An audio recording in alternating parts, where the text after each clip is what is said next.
سلام او زموږ بل پودکاست ته ستړي مشئ له دکتر محمد اشرف غنی سره. من داوود جنبش هستم. موضوع بحث ما هنوز هم مسئله حاد اخراج دست جمعی پناهجویان افغان از پاکستان و مسائل و چالش های مربوط با آن است. به همه ایتان خوش آمدید میگویم.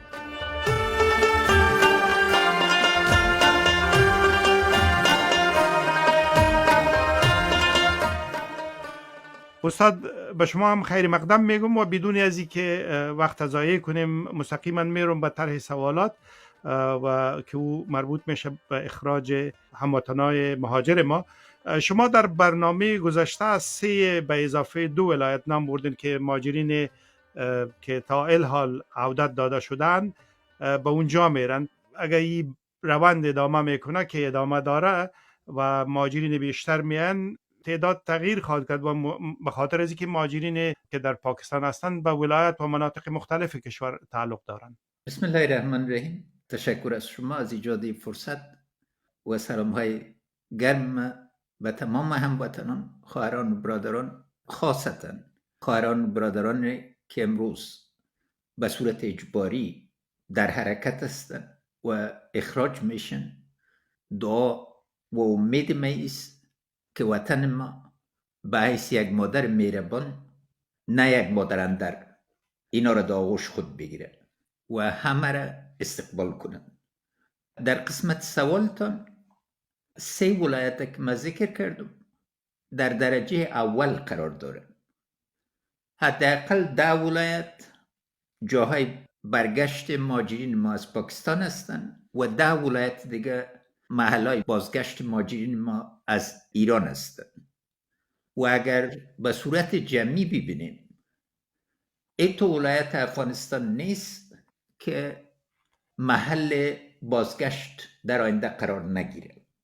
طور مثال قندوز یکی از ولایت است که مهاجرین ما از پاکستان دوباره به او میگردن، اما همچنین سمنگان، بلخ و فاریاب و جوزجان ملاحظه کنین، شبکه‌ای که خاصتا یا بدخشان که در مدارس دینی پاکستان تعلیم کردن و تمام از این ولایت ها تعلق دارن. و همچنین غزنی صاحب برگشت بزرگ است، در پکتیا، خوست و غیره نقاط. بنابراین باید آمادگی ما در تمام نقاط باشه، اما موضوعی که عمده است او ولایت‌هایی را که در اولویت برگشت هستند و از طرف خود عودت کننده ها تشخیص داده شدن که اولویتشان است، اونا باید تشخیص شود تا از نگاه آمادگی ترتیبات درست گرفته شود. ولی فشار بازم بر شهرهای این ولایت خواهد بود نسبت به دهات و روستاها. در گذشته خاصتا در سالهای نخست ایجاد جمهوریت، شهرها به صورت عموم و کابل به صورت خصوص میراق توجه بود. اما نکته که فرق داره و قابل توجه است که امروز شرایط اقتصادی شهرها و توسعه از اینا نهایت ضعیف است. اقشار زیاد از شهرها به طرف حرکت دوباره به طرف ولسوالیای عمده، ولسوالیایی که تولید کننده است. از این جهت نکته کلیدی شرایط زندگی است، نه شهر بودن یا دی بودن. در کجا چی رقم علایق وجود داره و حداقل امکانات یا تعلقاتی که وجود داره. ما باید به طرف تعلقات مردم ببینیم و در اینجا نقطه که قابل توجه خاص است، افغان هستند که نسل 3 یا 2 هستند. بنابراین نام نقاطی که با اونا تعلق دارن جزء خاطراتشون، خانوادگیشون است، نه یک تجربه عملی برشون. دا مهاجرین لکه چې تاسو اشاره وکړه کېدای شي دویم او دریم نسل وي، هغه د 1980 کلونو کې چې روسانو یرغل وکړ، کډې ډله ییز ډول باندې بارېدې، هغه نسل کېدای شي ډېر لږې پاتې وي او یا بیخي پاتې نه وي. دغه چې راستنیږي دغه ځوانان، دوی فکر کوي چې یا دغه دویم او دریم نسل چې دوی په خپلو سیمو کې داسې د ارتباط کوم شی موندلی شي چې لاړ شي دا زما کلی دی، دا زما کور دی، دا زما وطن دی که نه؟ دا په دې تړلې ده چې آیا دوی جایداد درلوده که نه، او هغه جایداد باندې چې دوی حقوق ادعا کولای سو هغه نور خلک منی کنه. یوه مسله چې ډیره عمده ده دلته له بدې مرغې نه یو ډیر لوی غصب په لومړي 14 کالو د جمهوریت په دورې کې وسوله چې ډیرتر څه نږدې 1 میلیون هکتار ځمکه غصبه سوه. نو ډیر خلک اصلي حقوق چې شرعي له نظر نه ورسره وه اوس د دعواګانو برخه ده. او بل هغه وخت کې چې دوی لاړل که 1 جریبه یا 2 جریبه یا 5 جریبه وه بیا فکر وکړئ چې د نفوس په ډیرېدو سره څومره کمه سوې ده. بله برخه چې مثبته ده ځینې خلک خپل لوی خیل یا قبیلې یا کلي پیژني په نامه باندې، اما هغه هم په دې باندې اوس تړلې ده چې هغه خلک چې هلته اوس میشته دي څومره خاطرې له دوی نه لري او څومره زر یې ورسره علاقه ټینګولی سي. نو یوه جدي مسله ده ځکه دا شړل دي. په دې معنی څوک چې شړل کېږي له یو خوا نه ډېر سخت تاوان ویني، هم د فکري نظر نه او ځان ناهیلي ګڼي. په دې حالت کې دا ټول په ترتیباتو پورې تړلې ده چې دا خلک هرکلی کېږي، هرکلی ورته ویلی سي، نور یې په غیږ کې نیسي یا یې خوسې کوي په ډیران باندې.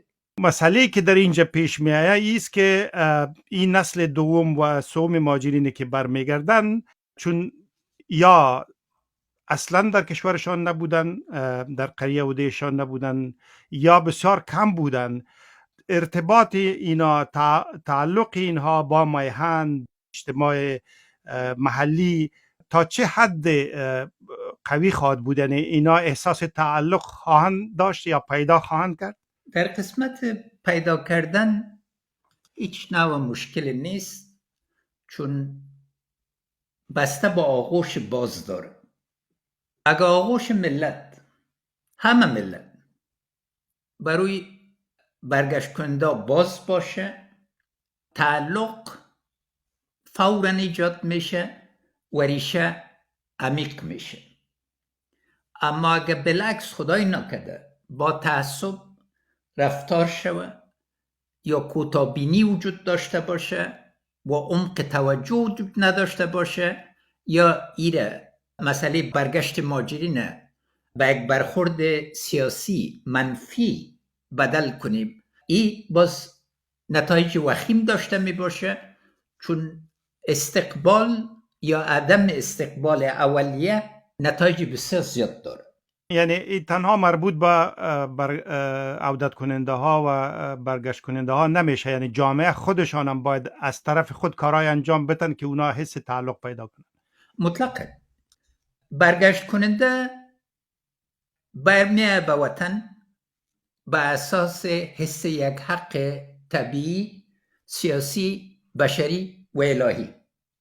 انال مسئولیت کسایی که در داخل کشور هستند به تمام سطوح از قریه گرفته تا تمام ملت افغانستان ایست که حس تقویه کنند و در این منفعت مشترک ماست و آینده ما به حیث یک ملت تعلق به ای داره. بسیار خوب. یوه بله پوښتنه چې پیدا کیږي په تیره بیا هغه څه ته چې اجازه سته چې یو درې برخې نور د دې تشریح کوم درته؟ بله مهرباني وکړئ. سه بود موضوع باید در نظر گرفته شود. اول روحی است. همبستگی ملی جزء تاریخ درخشان ماست. وسیله محبت اسلامی از احکام دینی مبین ماست. بارها قرآن شریف مطالعه کنین، تنها عبادت کافی نیست، باید به خدمت خلق مصروف باشید و از این که در خدمت بزرگتر نیست. موضوع دوم به شرایط تعلق داره. موضوعی که شما اطلاع دارید که بارها به ولایت افغانستان سفر کردیم و تمام ولایت افغانستان دیدیم. موضوعی که عمیق‌ترین احساسات در ما ایجاد کرده و ایجاد میکنه شعار افغانستان کوچک است. ولایتی را میبینین که خدا میگن ما افغانستان کوچک هستیم، همه در این موجود هستیم و علایق همه زبانهای ما، قومهای ما، اینای ما، هویت‌های مختلف ما پس در چارچوب همبستگی یک افغانستان کوچک انعکاس پیدا میکنه. هم ولایات است که در گذشته محور این رقم همبستگی ها بودن، هم ولایات است مثل امروز وارد. در سالهای گذشته با پیشرفتی که وجود داشت از 34 ولایت افغانستان ما بینش موجود، اما قندوز طور مثال همیشه خود یک افغانستان کوچک میگفت یا لوگر. تقریبا ما هیچ ولایت تک قومی نداریم، همه جای کسی دیگه هم هست مطلق. و اینی یکی از کلانترین سرمایه ملی ماست. و دوم، همه ولایت افغانستان در همبستگی به هم متمم هم دیگر هستیم، متضاد نیستیم. و در بحث‌های بعدی که انشاءالله سر منابع طبیعی و اینا میتونیم دیده که هر ولایت افغانستان یک غنای خود داره و میتونه وسیله انکشاف هم مملکت و هم حتی بسط منطقه و جهان سهم بگیره. موضوع سوم موضوع وسایل است و این دو نوع است. اگر وبای کووید ببینید، 10,000 افغان از ایران به صورت سیلاسا و آنی برگشتن، اما هیچ نوع برخورد منفی را ندیدن و زیاده از 20 ولایت دو شرایط و در اوج واقعا ما اهمیت همبستگی مردمی را به چشم سر دیدو. کل مردم جای به جای شدن از اینا را باعث یک هدف گرفتن و تا ایران دوباره سرحد خود باز کرد و امکانات فراهم کرد ما ایره دیدیم. اما در پهلوی از یک اساس وجود داشت و او اساس برنامه همبستگی ملی در کشور بود، در تمام دهات افغانستان، که زمینه از این برابر کرد که راه‌های انسجام مردمی با امکانات ملی و بین‌المللی با هم یک جای شود. بناهن روحیه در قدم اول و احساسات که انشالله تعالی وجود داره.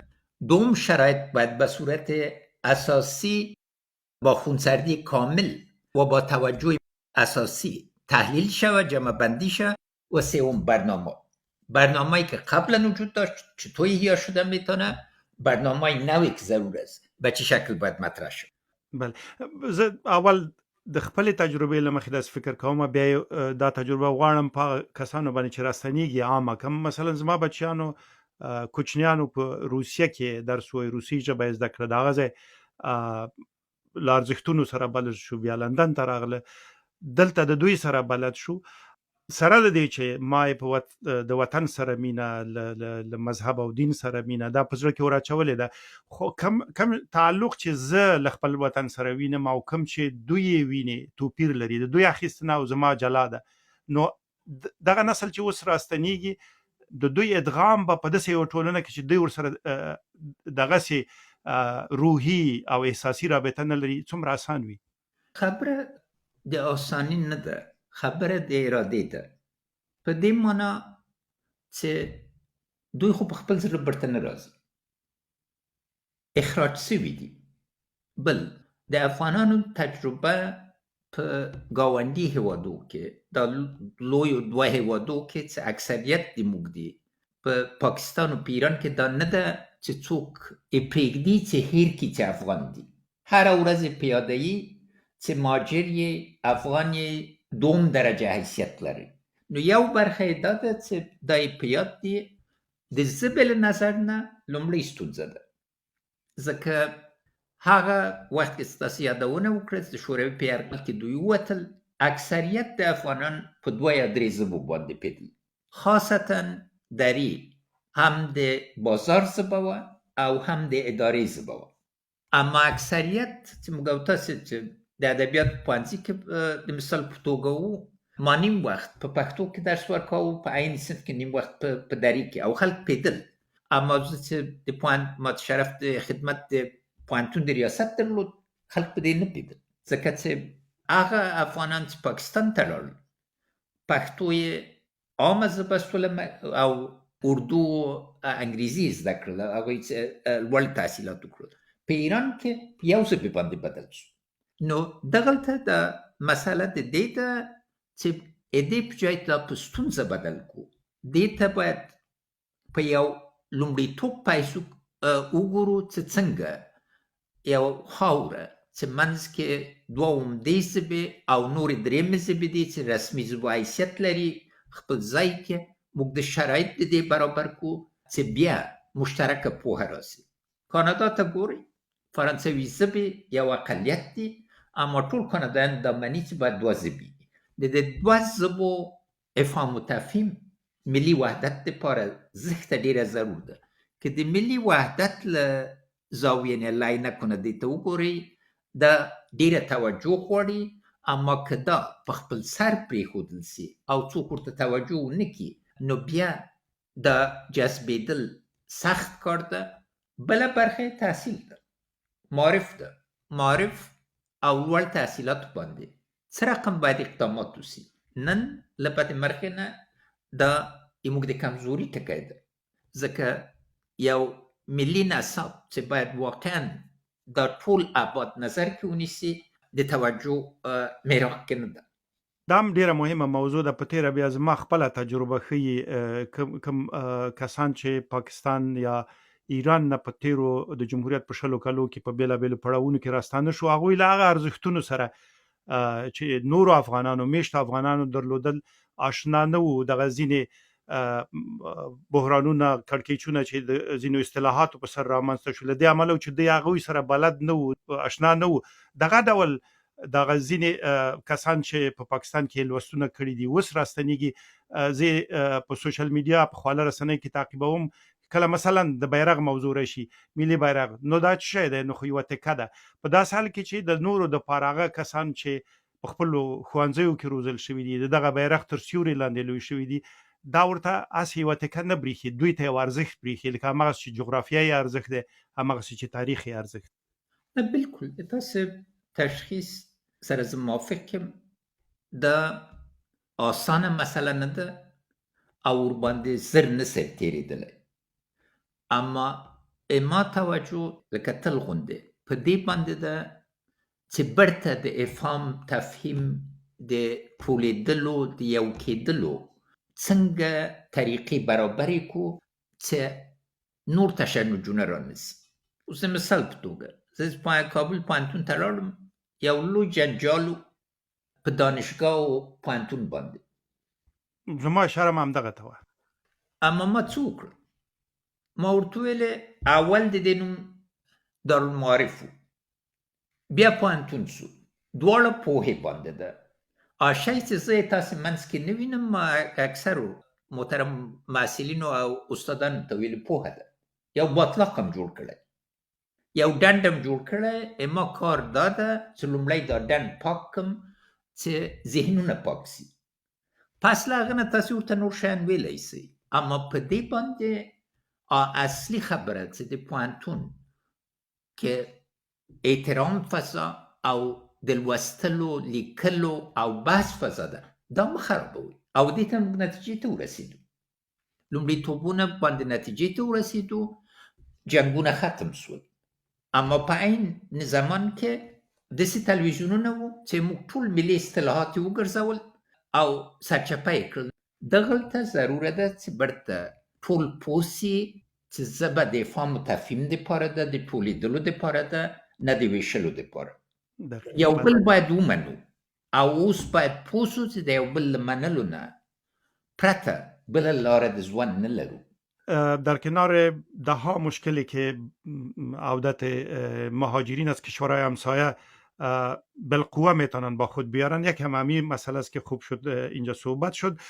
من میدانم که احصایه های دقیق بسیار مشکل است، مخصوصا وقتی که شما مهاجر باشین و همه شما را به نظر یک چیز اضافی ببینه، ولی بازم تجاربی که شما دارین از کار در مؤسسات جهانی و به عنوان رئیس جمهور، اطلاعات داریم در مورد مهاجرین پاکستان که حالا در مورد اونا صحبت میکنیم، به چه تعداد افراد مثلا زن و مرد و عمرهای از اینا چیست و چه تحصیلات دارن، با کدام کاتگوری ها تقسیم میشه؟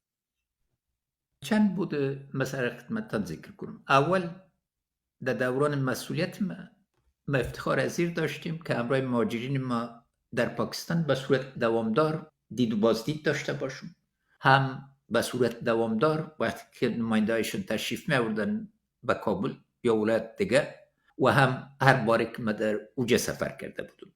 یک بخش مهاجرین ما در پاکستان انسجام فوق‌العاده دارد. طور مثال زیاده از 600 دکتر با تحصیلات نهایت عالی وجود داشت در بینشون. همچنین دکتر طب منظورتون؟ دکتر طب منظورم است، دکتر طب، تنها دکتر طب. از طرف دیگه تخمین ابتدایی جایداد را، سرمایه‌ای را که اینا در پاکستان ایجاد کرده بودن تقریبا به 20 میلیارد دلار نزدیک. 20 میلیارد 20 میلیارد دلار. اما نکته اساسی ازی بود که اکثریت ایجادادا به نامشان نبود، به نام شرکای پاکستانی بوده، چون شرایط برشان مشکل بود و بدبختانه مقاله در جراید پاکستانی نشر شده که شرکای پاکستانی از اینا در این روزا امرشان روشی بسیار منفی کردن. بحثی که ما امروز پاکستانی ها داشتیم راجع به و یکی از نقاط عمده بحث ما با دولت پاکستان بود، یک پلان 5 ساله برای برگشت از اینا بود و در چارچوب از اون پلان هدف واضح مایی بود که اینا بتانن با امکانات خود دوباره برگردن. یعنی هیچ چیزی از اینا ضبط نشه یا به زور گرفته نشه. اینا به صورت واضح، نه به صورت یکبارگی. و اصل عمده دیگه کی بود؟ باید اینا به صورت رضاکار دوباره میگشتن، چون جزء مقررات بین‌المللی بود که در اون مرحله مورد توجه بود. اما چون فعلا اینا به صورت اجباری اخراج میشه، بدبختانه با کمترین امکانات میان و نه تنها با کمترین امکانات میان، بلکه صدمه روحی را که هر فرد اخراج شده با خود در طول باقی زندگی خود حفظ خواهد کرد کم نگیرید. از همین جهت است که در داخل کشور ضرورت محبت، احترام و برخورد نهایت عمده است. یعنی که اونا را در آغوش بکشن و به عنوان یک چیزی که نان اونا را میگیره به اونا دیده نشه، به او چشم. مطلق از خاطر که افغان است. افغانیت از کس گرفته نمیتونه. هیچ کس حق از این نداره که اگر افغان دیگر بگوید تو افغان نیست. خداوند جل شانه و افغان خلق ما کرده. در این شرایط نهایت ضرور است که روی مادر و مادرندر صورت نگیره.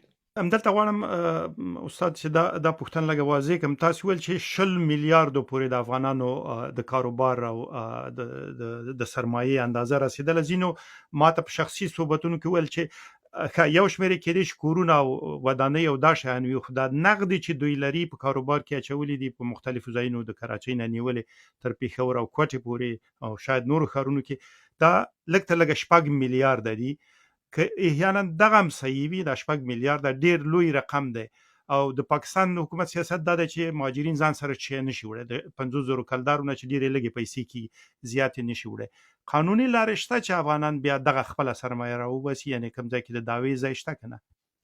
دعوې ځای سخته ده، ځکه له بدې مرغې نه ډېره برخه مشارکت په عرف باندې سوي. عرف د اعتبار خبره ده، د یو بل سره د همغږي او ملګرتیا خبره ده. قانون له نظر نه که راسي، د پاکستان قوانین له بدې مرغې نه د برطانیې د دوران قوانین دي. پاکستان خپل نظام لا نه ده ګرځولی، د حقوقي نظام لام د یو مسلط استعماري نظام ده، او خاصتا اکثریت دایما خبره نه ده، ځکه چې دوی داخل خبره ده. اکثریت د مقالې چې وګورئ چلند خیبر پښتونخوا او بلوچستان سره لکه مستعمره وغونده ده. نو الته او سند تاریخ ته وګورئ، درسونه د پاکستان په کار دي. د ژبې په مسلې باندې بنګال او د اکثریت او اقلیت په مسلې باندې پاکستان مات شو. حقوق النظر نه دلته شرایط سخت دي. باید اسلامي سلسله د مینې او تعلق او عصبیت ته لاړ شو، او له بلې خوا بین المللي حقوق د مهاجرینو ته. نو دلته ضروره ده چې یو منسجم غږی چې له دوی نه استازیتوب وکړي. له بدې مرغې نه نن دا غږ په واضح توګه چې په ملي سطح باندې له مهاجرینو نه استازیتوب وکړي کمزوری. بخش دیگه همین مسائل مالی است که پاکستان میزبان بله میلیون ها افغان بود، ولی در عین حال میلیاردها دلار که به نام مهاجرین افغان از کشورهای غربی و عربی می آمد به دست اینها توزیع می شد. آیا احصایه های از ارقام وجود داره که طی 40 ساله که افغان ها در اونجا بودن پاکستان از این مدرک چقدر نفع برده؟ این مثلا بودم از چند زاویه دیده میتونه. در دو مرحله اساس تاریخ پاکستان قسمت زیاد کمک هایی که با پاکستان سرازیر شد از جهت مسئله افغانستان بود. یکی در دوران حکومت جنرال ضیا و بعد دوران حکومت جنرال مشرف که در هر دو زمان متاسفانه از خاطر تحکیم مردم سالاری در پاکستان حکومت های نظامی بودند که توسط از این کمک ها پا ایستاده شد.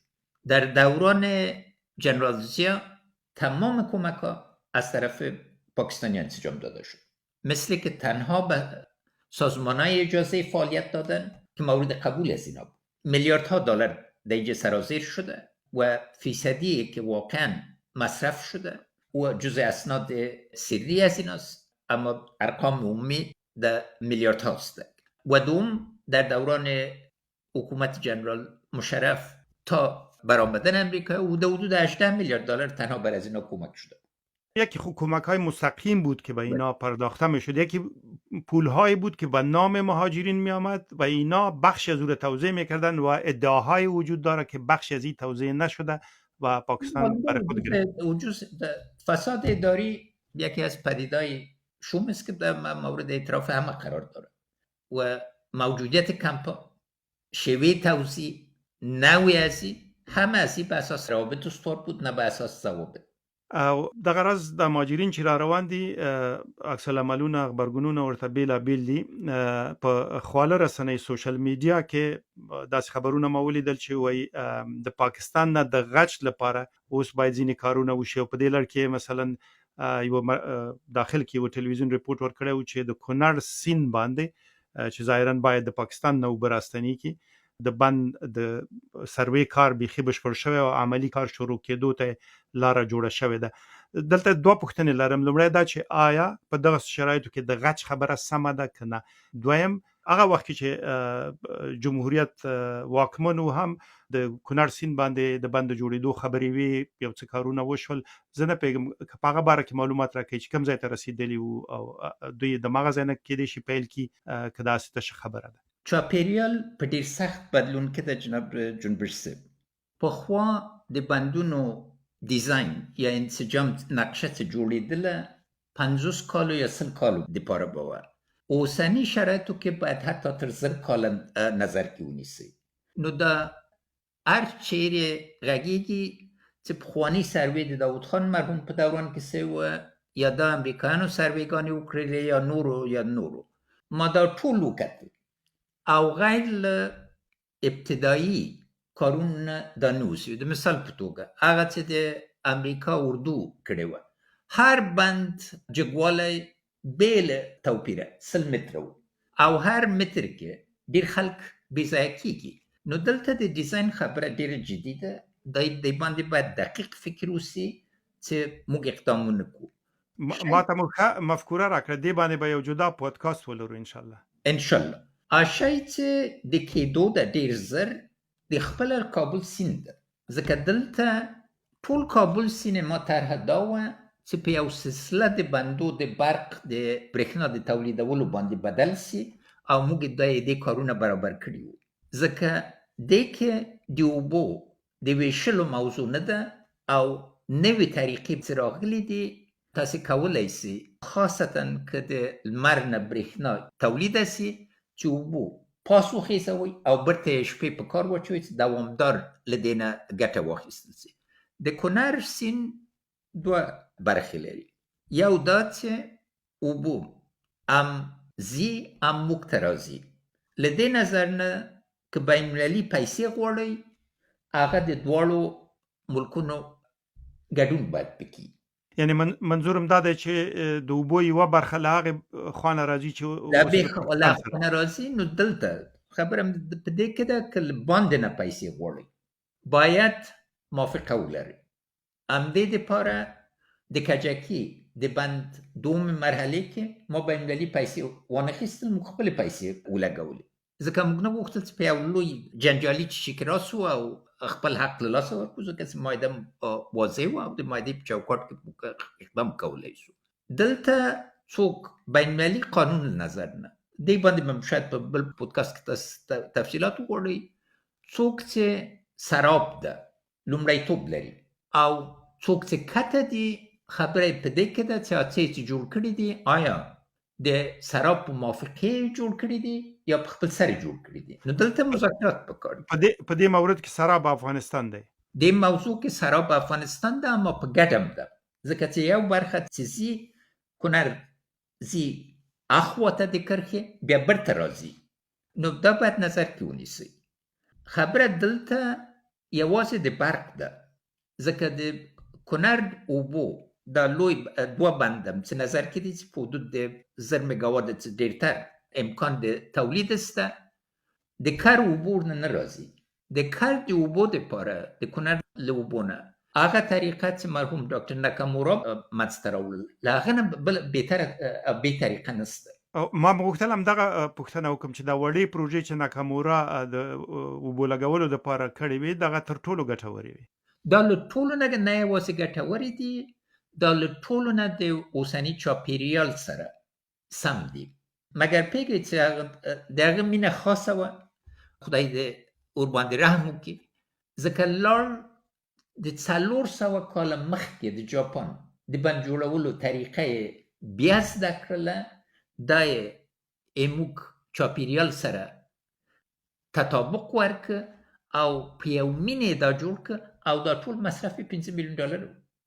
هغه نتیجه چې دې نه راغله د ګمبېري دښته چې ده شنه کړله، بېسارې یو لاسراونه ده. او استاد وبخښئ، تاسو خپله خبره په یاده لرئ، زه چې کونړ ته په کومه لار تلم دغلته هم یو دغه سلطانپور سره ډېرې لویې دښتې وې، لویې خو نه وې اما دښتې وې سوځونکې. هغه د ده په کار باندې اوس داسې زرغونې دي چې دواړو خواوو ته اوبه بهیږي او ونې دي او فصلونه دي. بلکل. او دا ټول پوهېږئ دا ټول ونې له خپل محیط نه اخیستل سوي دي، او ځکه د سیلاب دپاره دا سیلاب چې راځي دا ونې مخه نیسي او خلک نه بېځایه کېږي. نو واقعا یوه عظیمه طریقه ده. هلته باید موږ منطق ته وګورو. بله خبره د غڅ ده. لیدم څه ده، څومره غڅ کوو، څه دپاره کوو، او که غڅ اراده لرو آیا توان د غڅ لرو، آیا اتفاق په غڅ باندې لرو، آیا امکانات لرو، او بل که غڅ غواړئ نورو چې مزدوریم کړې وه د هغه وخت ځواب څنګه ورکوئ ولس ته، څنګه ځان بیلوئ، څنګه ځان سپینوئ چې اوس د غڅ اخیستلو وخت ده او هغه وخت د افغان وژلو وخت و. او بل له ټول نه مهم، آیا د غڅ دپاره راتلونکی قرباني کوو؟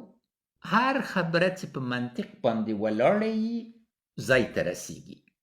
نو اوس ضروره ده چې په دې مرحلې کې که غواړئ غڅ واخلئ، څومره نور به زر در وشلي، او کوم شی لومړیتوب ده. زه د غڅ مخالف نه یم، اما غڅ باید منطق کې راسي، استدلال کې راسي، او د احساساتو قرباني نسو، ځکه وخت چې یوازې په احساساتو باندې غږیږو چاته تاوان رسوو، او تاوان موږ مهاجر ته رسیږي. زه نه غواړم چې مهاجر ته د یو لوبې پیسو ګورئ یا وسیلې. دا انسان ده، دا ماشوم ده، دا پیغله ده، دا ځوان ده، دا سپینګیری ده، دا بوډا ده، دا ما او تاسې خور، ورور، پلار، نیکه، غوړ نیکه منځ کې موجود دي. ضرور ده چې د علایقو ته په اساسي توګه وګورئ او دوی خیر ته لومړیتوب ورکړو او ځان پیاوړي کړو چې څوک را باندې بیا دا رقم کارونه ونکړي. په پیاوړتوب کې په وحدت کې لویترین غڅ ده، نه دا چې یو احساساتي کار وکړو. او دا باید خپل منابع انسجام ورکړو. کوم شی پاکستان ته قاچاق نسو، او هغه قاچاقبران نن چیرې ګرځي، څنګه یې موږ ملي شتمني تباه کړل، باید اوس حساب راسي. او د ملي شتمني ساتل موږ لویترین وسیله ده. یوازې د کونړ لرګي وساتئ، معدن خوندي کړئ، برته لاره جوړیږي. حتی موږ قالین د پاکستاني قالینو په نامه صادرېدل، په حال کې چې داخل نه صادر سي او په سمه توګه ترتیبات ونیسي، خلکو ته ډوډۍ برابري. و اگر دوباره برگردیم به مسئله هویت و شاخصهای قومی و غیره، این مهاجرینی که برمیگردن تعدادشان حداقل 1/4 جمعیت فعلی افغانستان از حداقل، و این یک تغییر کلی را در ترکیب جمعیتی افغانستان میتونه ایجاد کنه. اینا به مناطقی که برمیگردن، من از تجارب سالهای جمهوریت به خاطر دارم که در شمال واقعات رخ داد و در جاهای دیگه هم شاید رخ داده باشه. اینا که برمیگردن آیا از این نظر اتنیکی و دموگرافیکی تغییرات فاحش را میتونن ایجاد بکنن؟ نقطه اول نقطه توزیع نفوس فعلی افغانستان است. در اینجا خدمتتان چند رقم ضرور است. اگر افغانستان به حیث زونای مختلف ببینیم، در قسمت اول یک تفکیک بین شمال هندوکش و جنوب هندوکش به کار است. در حدود 11 میلیون افغانا در 9 ولایت شمال افغانستان زندگی میکنند که 5.7 میلیونشان در شمال شرق است و 5.7 تقریبا در شمال. در غرب 5.6 میلیون زندگی میکنند. در حوزه جنوب غرب در وجود 5.6 میلیون، در جنوب 4.5 میلیون، در شرق 3.8 میلیون و در حوزه مرکزی 10.9 میلیون. ولایات هم به صورت اساسی طبقه بندی کرده میتونین. ارقام از این کل شما در جدولا برابر کردیم، امروز از این پودکاست ها با هموطنا شریک شده میتونن. قسمت دوم ساحه از این زوناست. از نگاه ساحه شرق، زون شرقی ما 25,068 کیلومتر مربع است. اما از نگاه نفوس و از نگاه تولید یکی از عمده ترین مناطق است، چون 3 فصل است. ساحه زون شمال شرق ما 81,487 کیلومتر مربع است. زون شمال ما 78,787 کیلومتر مربع است. زون غرب ما 203,389 کیلومتر مربع است. زون جنوب غرب ما 158,114، زون جنوب ما 50,377 و زون مرکزی ما که زیادترین نفوس داره، کابل و ولایت 48,710 کیلومتر مربع است. تنها به اساس از این سنجیده میتونین و این ارقام موجود است که تعداد افراد فی کیلومتر مربع چند است و تمرکز به اینا کجاست. همه و تصویر ولسوالی‌ها را که ببینین، در هر ولایت یک تعداد ولسوالی‌ها نفوس ضخیم داره و ولسوالی‌های دیگه نفوس قلیل. بنابراین به صورت عمومی اگر زون مرکزی را در نظر نگیرین، باقی زونا از نگاه نفوس به صورت نسبتاً متعادل وجود داره، اما از نگاه ساحه غیر متوازن است و این پس میره به این که چقدر فرصت است برای استفاده از منابع زمینی افغانستان، منابع آبی افغانستان، منابع معادن و دیگه تا ایجاد کار در نظر بگیریم. از نگاه مسئله قومیت، زبان و تعلقات معلوم دار بازم مسئله اساسی در است که آیا یک برنامه منسجم سنجیده شده که از نگاه تطبیق آسانترین شیوه تطبیق وجود داشته باشه فراهم شده میتونه که به اساس از او به همه توجه شود، و یا ای که ای گذاشته میشه که بدون انسجام به صورت خودجوش صورت بگیره و هر مسئله که ارتباط به منابع داشته باشه و سر تقسیم منابع باشه، بدبختانه یک ترتیب خودجوش تشنج ایجاد کرده میتونه و نوع تشنجی که ایجاد شده میتونه شدت پیدا کرده میتونه. بنابراین توجه کرده. یو بل موضوع چې کېدای شي اندېښنه خو نشه مرتواله، ولی دغه یو څه چې په د تیرو میاشتو کې په تخار کې پیښ شو، سړي ته دا پوښتنه وراچوي چې کېدای شي ځینې راستانه شوي چې کلونه بهر ژوند کړی دی، کلي ته لاړ شي، هغه ځمکه یې چا ترې نیولې وي، غصب کړې وي، یا یې په هغه ځای کې مینې جوړې کړي وي او دې باندې لسیزې اوښتې دي. په تخار کې دغسې یوه ستونزه پیدا شوه، نه پوهېږم چې حل شوي به یې که نه. نورو ځایونو کې په شمال کې داسې خبرونه وو چې ځمکې نیول شوې دي، جنوب کې به هم چېرته زه دقیق ارقام نه لرم. دا د ځمکو د غصب موضوع او د راستنېدونکو حقونه، دا دې سره باید څنګه چلند وشي چې کوم کړکېچ ته جوړ نشي؟ ډېره اساسي موضوع مطرح کړل. باید دوه شی منځ کې فرق وکړو. یو لوی غصبونه دي او دا ټول د موجوده قوانینو او عرف او اصولو او خاصتا د اساسي قانون مخالفت سوي دي. اساسي قانون کې وضاحت شته چې ولسمشر د افغانستان ځمکه نشي بخښلی بې د قانون، او هغه قانون چې موږ پاس که محدود تجربه ده، پال کې که زرها جربه ځمکه، سلها زره جربه ځمکه په دې یا بله نامه اخیستل سوي دي، دا یو ظلم ده. او خاصتا وقتی چې د کلیو، ځکه چې هغه جمعي ځمکه ده، عامه ځمکه ده، یا د سیندونو او ویالو مسیرونه غصب سوي دي، داسې ویالې دي چې نیم سوي دي. د غصب مسله یوازې د ځمکې نه ده، د اوبو په موضوع کې، ځکه چې ټولې کرهنې باندې بالا آب ته ګورئ شوله کري، لاندې خلک غنم نشي کرلی. نو دا لوی غصب موضوع یوه موضوع ده. دا ارقام په اداره د اراضي کې موجود دي، تخمین واضح سوی، دې ته یو واضح تګلاره پکار ده چې دې باندې څه رقم عمل کیږي، ځکه دا د بېوزلو خبره نه ده.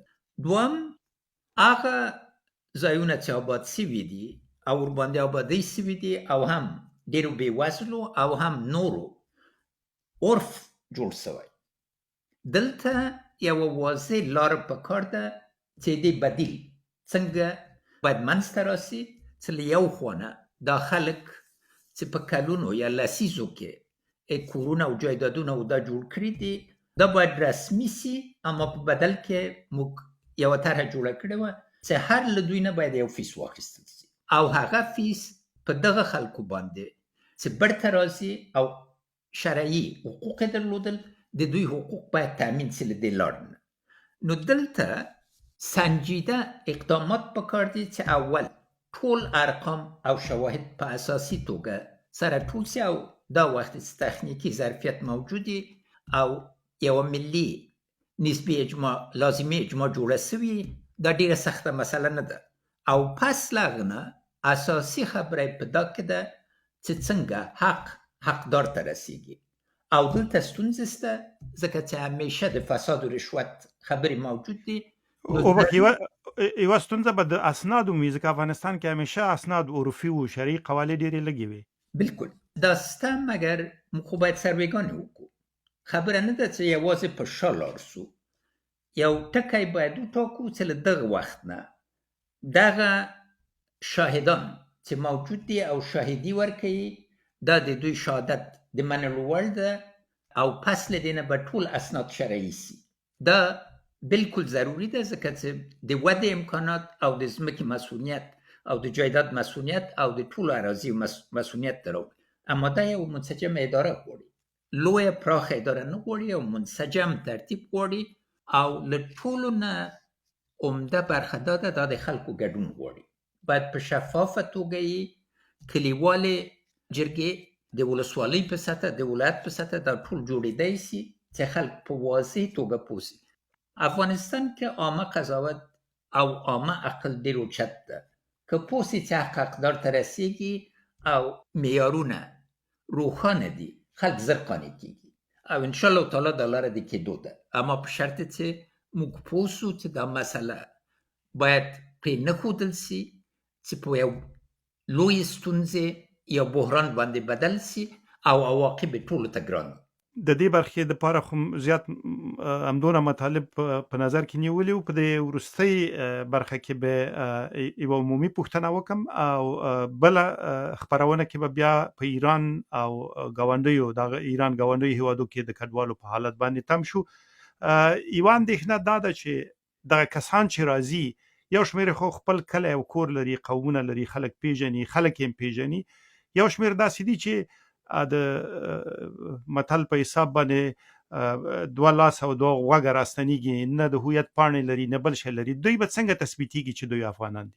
په عمومه توګه ترتیب چې پخوا نیول سوی و په خیبر پښتونخوا او بلوچستان کې نسبتا دا کار اسانه و، ځکه نور دوی پیژندل او حداقل تاریخي خاطره موجوده و چې دوی کولی شو چې تثبیت کړي چې څوک دي. مګر څه چې د ملګرو ملتو او نورو مسؤل معلومات نه راځي، اکثریت خلک چې اوس مجبور سوي چې برته وګرځي د پنجاب نه دي، او پنجاب کې د افرادو مخصوصا کرهنې کې دوی کار کوو، نورو کارونه ادا کول سخت جسمی کارونه وو. دا چې دلته زه بلوچستان او خیبر پښتونخوا په کمپو کې مخکې له جمهوریت نه ډېر ګرځېدلی وو، مګر پنجاب مهاجرینو سره ما مستقیم بلدیت نه درلود. اما څه چې پیږم هلته خلک چې جسمی کارونه کوي ډېر شاقه کارونه، او دا چې څومره د دوی تثبیت کولی سي روښانه نه ده. مګر خبره په اصلي دا ده چې هلته تشخیص سوی، دوی ویستل سوي دي، دوی مجبور سوي دي. بسیار تشکر استاد محترم دکتر محمد اشرف غنی. در مورد مهاجرین که به اجبار از پاکستان اخراج شدند این برنامه را به پایان میبریم. از وقتتان بسیار تشکر. تشکر جناب جنبش صاحب. اما یک تبصره دیگه داشت در ضمن برنامه و اویست که ضرورت به یک یادآوری است که در سال 2020 میلادی ما چین و آمادگی گرفته بودیم برای یک افغانستان با عزت که دارای تحرک اقتصادی، وحدت ملی و اجتماعی و اجماع سیاسی باشه. و در این چارچوب در سال 2020 تعهد 3.3 میلیارد دلار فی سال برای 4 سال آینده از طرف جامعه بین‌المللی گرفته شد که مجموعاً 13.2 میلیارد میشد. این همه ترتیب شده بود با برنامه منسجم و قابل اعتماد. در پهلوی از صادرات ما نزدیک به 2 میلیارد دلار در سال رسیده بود و مبدل شدن میتونست به 5 میلیارد دلار در سال در ظرف 5 سال. و هم در موضوع مهاجرین پلان وسیع امرای اتحادیه اروپا زیر کار بود تا شرایط دوامدار زندگی بر افغان‌ها فراهم شود و یک صلح با عزت موجب از این میشد که مصارف امنیتی هم پروژه و هم مصارف عمومی دولت به اندازه تقلیل بیاید تا ما بتانیم یک تمرکز واضح برای ایجاد زندگی آبرومند بر تمام افغان‌ها برابر کنیم. امید است که در بحث آینده بتانیم سر بعض از این ابعاد صحبت کنیم، از خاطر که اینا خیال خواب نبود، پلان‌های بسیار منسجم و واضح بود که به اساس از او رشد 9% را که من خدمتتان ذکر کردم تامین شدن بید. از طرف دیگه اینم مورد نظر بگیرین که بین سال 2016 و 2021 میلادی حداقل 20%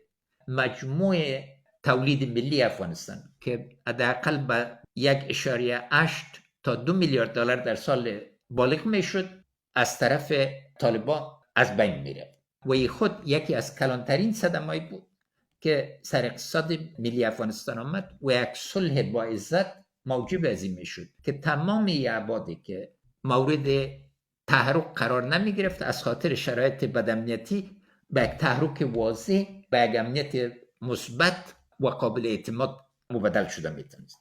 ډیره مننه. اوسم په خدای سپارم. خداحافظ. یشسن افغانستان. زنده باد افغانستان. تل دی افغانستان. خدای پناه.